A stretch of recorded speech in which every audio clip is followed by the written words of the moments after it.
नमस्कार दोस्तों, आप सभी का हमारे YouTube चैनल चिंकी का स्टोरी में स्वागत है। मैं रोज एक शिक्षाप्रद कहानी लेकर आती हूँ। चलिए कहानी शुरू करते हैं। एक नगर में अनुज प्रताप नाम का राजा राज करता था। राजा परम प्रतापी और प्रजा का ख्याल रखने वाला राजा था। अभी उसका हाल ही में विवाह हुआ था। उसकी रानी बहुत ही सुंदरी थी। चूंकि अभी कुछ दिन ही हुए थे राजा के विवाह हुए, तो अभी राजा को कोई औलाद नहीं थी। उधर राजा की प्रजा एक राक्षस से परेशान रहा करती थी। राक्षस जंगल में आने जाने वाले आदमियों को खा जाता था, इसलिए जंगल में कोई नहीं जाता था। जंगल में नहीं जाने से राज्य में फल फूल और लकड़ी की भारी दिक्कत हो गई थी। वैद्य जी अपनी औषधालय में औषधि का निर्माण नहीं कर पा रहे थे।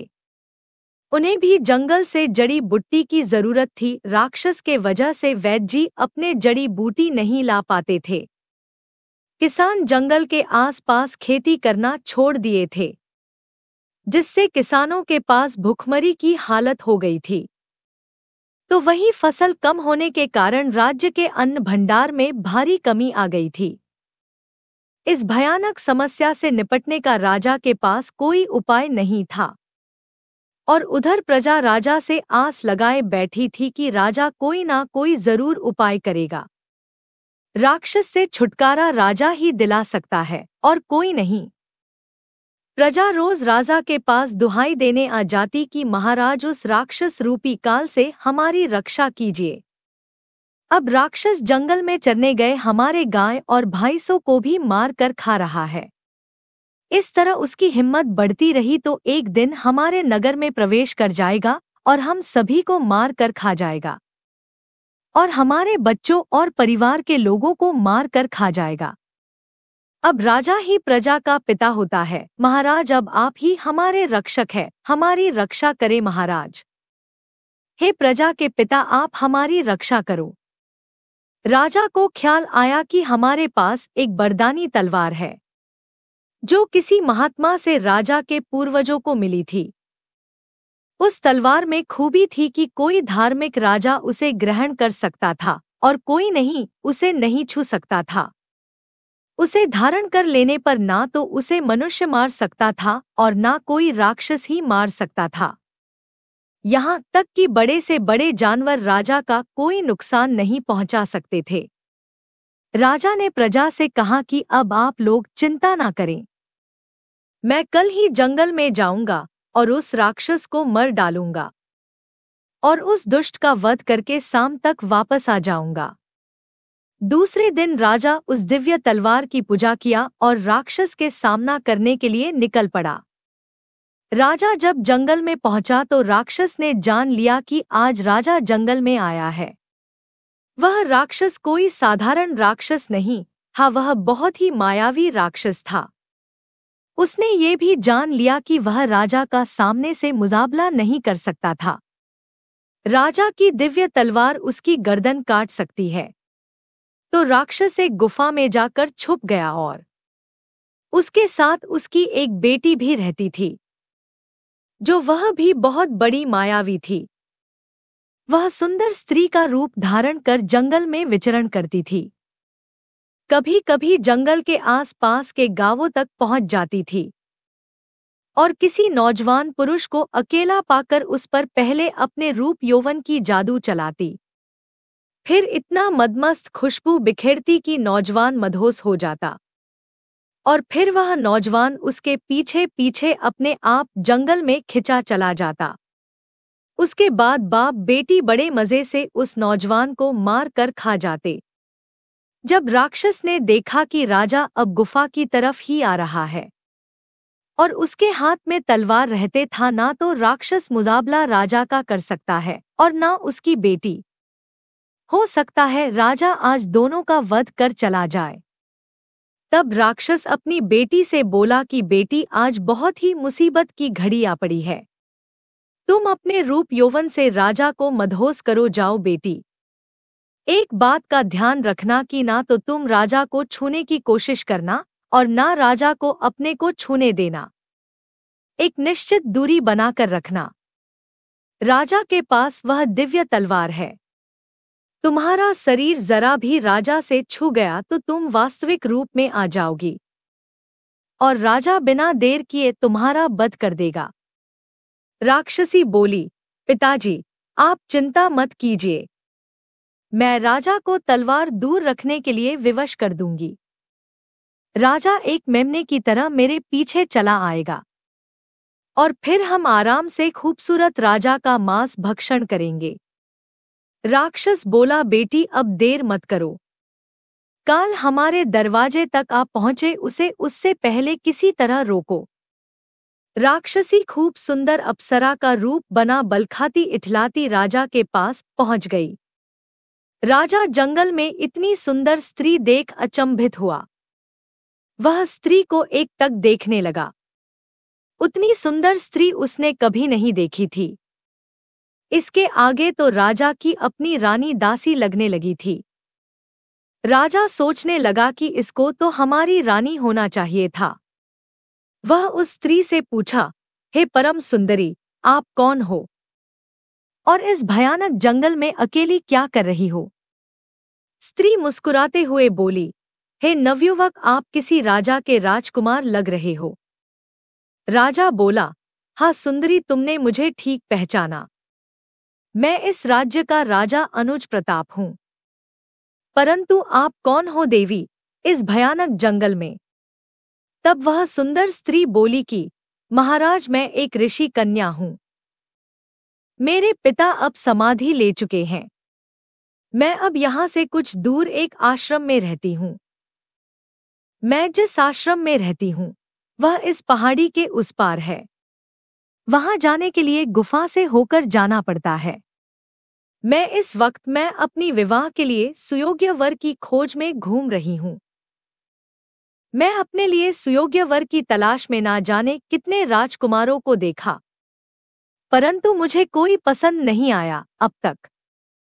मगर आज आपको देखकर लगता है कि मेरी मन्नत पूरी हो गई। अगर आपको मैं पसंद हूं तो आप हाँ कर दीजिएगा, नहीं तो अभी ही इनकार कर दीजिए। मुझे जरा भी बुरा नहीं लगेगा। मैं आपके याद में पूरी जिंदगी कुंवारी ही गुजार दूंगी। राजा बोला, हे सुंदरी, ये क्या कह रही हो? कौन अभागा होगा जो अमृत पीने से इनकार करे? आप मेरे लिए अमृत के समान हो।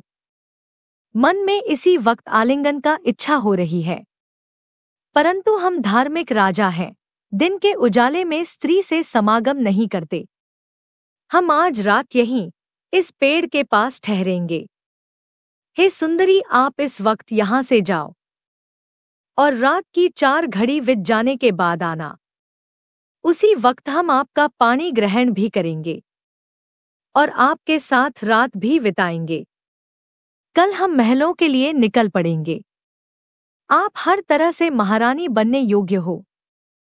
अभी हम इस पेड़ के पास बैठकर दिन ढलने का इंतजार कर रहे हैं। वह स्त्री इठलाती बलखाती, पतली कमर लचकाती, तिरछी चितवन से देखती हुई चली गई। राजा वहीं एक पीपल के वृक्ष के छांव में बैठकर शाम ढलने का इंतजार करने लगा। उधर पेड़ के पास एक मांद में एक सियार रहता था। उसने राजा और राक्षसी को बातें करते सुन लिया था। सियार राक्षस के डर से हमेशा मांद में ही छुप कर रहता था। वह कभी कभार ही मांद से बाहर निकलता था और पीपल के गिरे हुए छोटे छोटे फल को खाकर फिर मांद में चला जाता, क्योंकि राक्षस जंगल के किसी भी जानवर को खा जाता था। सियार को तो और चाव से खाता। कई बार इस सियार को भी पकड़ने की कोशिश किया था, परंतु किसी श्राप बस पीपल के पेड़ के पास नहीं आता था, इसीलिए सियार जिंदा बच गया था। जब सियार ने देखा कि नगर का राजा आज राक्षसी और राक्षस के जाल में फंस गया है तो सोचा कि आज राजा की मदद करनी चाहिए। जमाना पुराना था, पशु पक्षी मनुष्य वापस में बात कर लेते थे।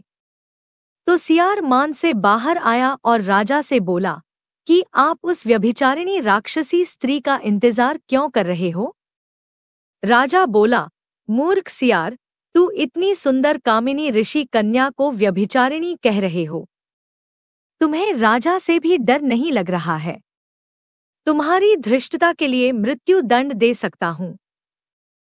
सियार बोला, आप बिल्कुल ठीक कह रहे हो महाराज।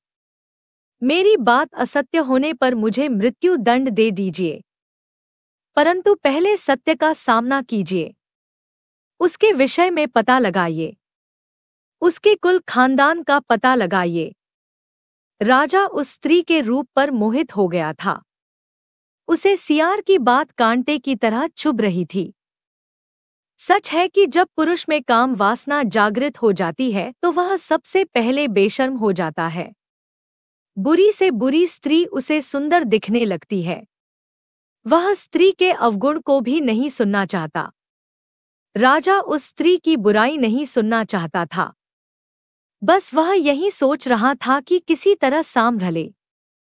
वह वक्त आ जाए कि उस स्त्री से मिलन हो। उससे जी भर के प्यार करूंगा। जन्मों की प्यास बुझ जाएगी।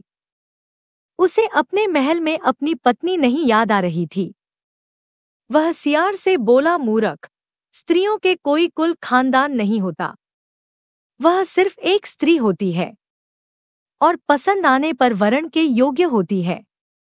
सियार बोला, महाराज आपकी बात सत्य है, परंतु पूर्ण सत्य नहीं। वेश्या भी स्त्री ही होती है, फिर भी किसी कुलीन पुरुष के वरण के योग्य नहीं होती। सिर्फ उससे लंपट पुरुष ही विवाह कर सकते हैं, जो इच्छा पूर्ति के बाद उसे बेच सकें। महाराज, आप जंगल में आने का उद्देश्य भूल गए हैं। आप तो दिव्य तलवार लेकर राक्षस के वध के लिए निकले थे, परंतु काम के बस होकर मेन उद्देश्य ही भूल गए। आप यह जानते हुए कि राक्षस ने इस जंगल में ना तो किसी मनुष्य को जिंदा छोड़ा है और ना एक भी स्त्री को, फिर भी उस कपटी स्त्री पर भरोसा कर गए और उम्मीद लगाए हो कि वह कामिनी आपकी काम पीड़ा को शांत करेगी। आप जरा सोचो कि वह स्त्री राक्षस से बचकर जिंदा कैसे है। राजा सियार से बोला, तुम इतना कब कर रहे हो? एक बार ही बताओ, तुम कहना क्या चाहते हो? तुम्हारा उद्देश्य क्या है? इतनी सुंदर स्त्री तुम्हें बुरी क्यों लगती है? तब सियार बोला, महाराज, सत्य बहुत कड़वा होता है। डायरेक्ट कह देने पर मेरे जीवन की भी हानि हो सकती है। मैं अभी आपको एक कहानी सुनाता हूं। आपका समय भी पास हो जाएगा और मेरी बात भी आपके समझ में आ जाएगी। राजा को उस स्त्री के वियोग में एक एक पल एक एक बरस के तरह गुजर रहे थे। उसने सियार से कहा कि तुम कहानी सुनाओ। कुछ समझ आए या ना आए, वक्त जरूर कट जाएगा। तब सियार कहानी सुनाने लगा कि एक गांव में एक किसान अपनी भोली भाली पतिव्रता पत्नी के साथ रहता था। वह रोज खेती करने एक जंगल के पास नदी किनारे जाया करता था। नदी किनारे एक विशाल बरगद का पेड़ था। उस पर एक चुड़ैल रहती थी। वह कई तरह के रूप बदलने में माहिर थी। एक दिन चुड़ैल ने किसान को लघुशंका करते देख लिया। किसान का गुप्त अंग बहुत बड़ा था। वह चुड़ैल को भा गया। अब चुड़ैल किसान से समागम को सोचने लगी। एक दिन सुंदर रूप धारण कर किसान के पास आई और उससे परिणय निवेदन किया। वह बोली, तुम बहुत सुंदर नौजवान हो, मैं तुमसे विवाह करना चाहती हूँ। जब किसान ने उसके रूप रंग को गौर से देखा तो देखता ही रह गया। उसे भी लगा कि काश यह मेरी पत्नी होती तो कितना अच्छा होता, मगर घर में चुड़ैल जैसी स्त्री के रहते इस परम सुंदरी को अपने घर कैसे ले जा सकता हूँ। वह उस स्त्री से बोला, हे सुंदरी, तुम 2-4 दिन मेरा इंतजार करो, मैं अवश्य ही तुम्हें पत्नी बना अपने घर ले चलूंगा। वह घर आया तो घर से पत्नी को निकालने का बहाना ढूंढने लगा। वह अपनी पत्नी से बात बात पर गुस्सा होकर बात करने लगा। उसे मारने पीटने भी लगा। घर से निकल जाने की बात करने लगा। पत्नी बहुत समझदार थी, उसे समझते देर ना लगी कि मेरा पति किसी स्त्री के चक्कर में फंस गया है। तब स्त्री बोली, आप नाहक यह नाटक कर रहे हो। हमें लगता है कोई स्त्री पसंद आ गई है, तो उसे ले आओ, मैं कोई विरोध थोड़े कर रही हूं। तब उसका पति बेहयाई से बोला, हाँ, मुझे एक सुंदरी पसंद आ गई है, मगर वह तुम्हारे रहते मेरे घर नहीं आ सकती। तुम मेरे घर से निकल जाओ। तब उसकी पत्नी बोली कि आप पहले उस स्त्री को ले आओ, ऐसा ना हो कि मैं भी चली जाऊं और वो भी ना आए, तब तुम अकेले रह जाओगे, क्योंकि ठुकराई स्त्री फिर कभी पति के पास वापस नहीं लौटती। किसान बोला, अच्छा, कल उसे लेकर आऊंगा, तब तुम अवश्य चली जाना। उधर स्त्री ने रात में चुपके से अपने सिर के 2 बाल तोड़कर पति के धोती में बांध दिया। वह बाल कोई किसान ने उसे अपने बाहों में भर लिया, मगर गजब हो गया, वह अपनी असली रूप में आ गई। किसान ने देखा कि ये तो चुड़ैल है, तो झट से बाहों से बाहर कर दिया। वह एक आग में जलने लगी और थोड़ी ही देर में जलकर मर गई। वह एक पतिव्रता स्त्री के बाल का कमाल था। किसान घर आया तो पत्नी के सामने बहुत रोया, बहुत पछताया। पत्नी ने ही उसकी जान बचा ली थी। महाराज, आपके पास दिव्य तलवार है, उसे कभी अपने से अलग मत करना। वह स्त्री लाख कहे कि तलवार दूर रख दो, मगर तलवार को किसी कीमत पर दूर मत करना। इस तलवार में ही आपकी जिंदगी और मौत बंधी है। जिंदगी रही तो हजारों सुंदरियां आएगी जाएगी, मगर जिंदगी चली गई तो क्या करोगे? आप एक धर्मात्मा राजा हो, प्रजा को आपके जैसा राजा फिर कहाँ पाएगी? आपके रानी को फिर दूसरा पति कहाँ मिलेगा? राजा बोला, सियार, तुम अब बिना डरे सच बात बताओ कि वह लड़की कौन है। तब सियार बताया, महाराज, वह लड़की राक्षसी है, राक्षस की बेटी। राक्षस सामने वाली गुफा में रहता है। उसकी बेटी अलग अलग तरीके से मनुष्यों को प्रेम जाल में फंसाकर गुफा में ले जाती है। फिर बाप बेटी उस मनुष्य को मार कर खा जाते हैं। आप ध्यान से देखो, मनुष्य या जानवर के कदम गुफा के तरफ जाते हुए मिल जाएंगे, परंतु एक भी कदम वापस आते नहीं दिखेंगे। अभी शाम ढलने में 2 घड़ी बाकी था। राजा अपनी तलवार ले गुफा की तरफ चल पड़ा। गुफा की अंदर से कुछ बात करते आवाज आ रही थी। वह आवाज उस लड़की की थी जो राजा से मिली थी। वह कह रही थी, पिताजी, थोड़ी देर भूख बर्दाश्त कर लीजिए, आज तो हम राजा का मांस खाएंगे, आज तो बड़ा मजा आ जाएगा। राजा यह सुन बहुत क्रोधित हो उठा। उसके ऊपर से काम का भूत उतर चुका था। वह दिव्य तलवार ले गुफा में प्रवेश कर गया। गुफा के अंदर कोई अतिरिक्त दरवाजा नहीं था। राजा ने अपनी दिव्य तलवार से राक्षस और राक्षसी का वध कर दिया और थोड़ी रात होते होते राजमहल लौट आया।